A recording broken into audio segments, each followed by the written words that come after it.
I lost both my parents when I was really young.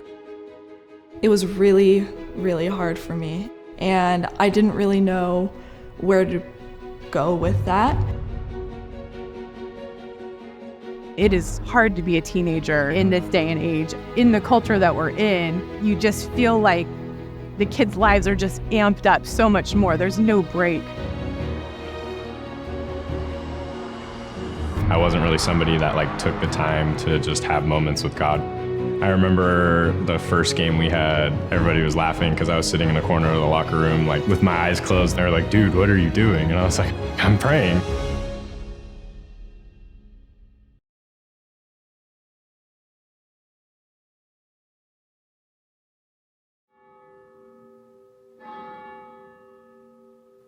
When we were approached with Hallow, it was kind of a no-brainer.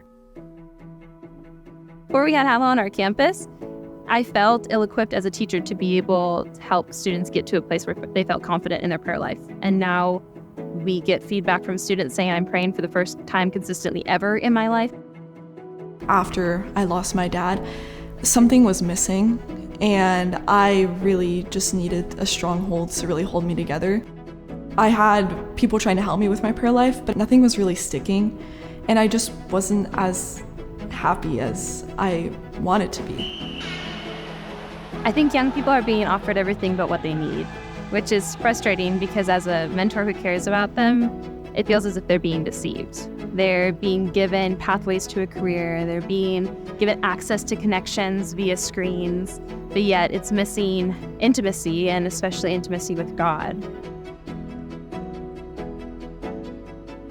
So for us as teachers, we've had students who have said, hey, I want to pray, but I don't know how. In the past, I could teach them principles in the classroom, but I couldn't give them more than usually a worksheet to go home with. Now, with our partnership that we have with Hallow, I have the capacity to give them almost a library to take home with them. It's given me the opportunity to really dive into prayer. Just being able to hear God's voice when before I wasn't really able to. I say this with great sincerity that I think Hallow has been one of the greatest answered prayers as a theology teacher.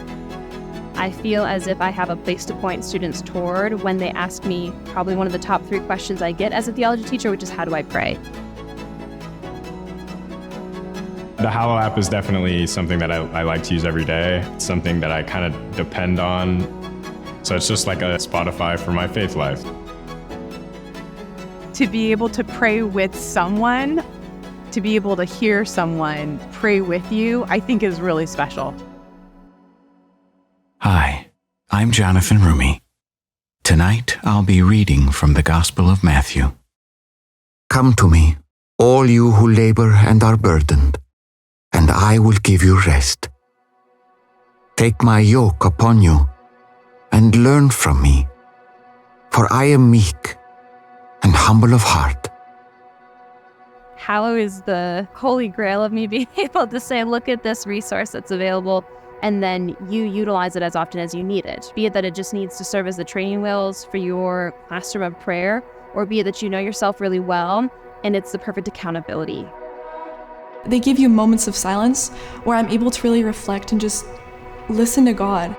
It's helped me hear it through scripture or through the meditations. Hallow doesn't brand itself saying you need us, but Hallow says we want to be there for when we can be of use to you. To me, it made complete sense as far as an investment for the school, in our students, in our staff. It's something that we need to have on our campus. I always talk with my students about how the most important question we could have an answer to in our life is what is the purpose for us being here? I think other high school students that, if they incorporated daily prayer, I think they'd be a lot less anxious. Being able to just reflect on His Word and just really diving into prayer, He helped me through so much, and it helped me realize His purpose for me. I think it brought a lot of peace to me, and I think if everyone had that, I think everybody would be a lot better off. The Hallow app has changed my life, and honestly, without my faith, I probably wouldn't be here right now.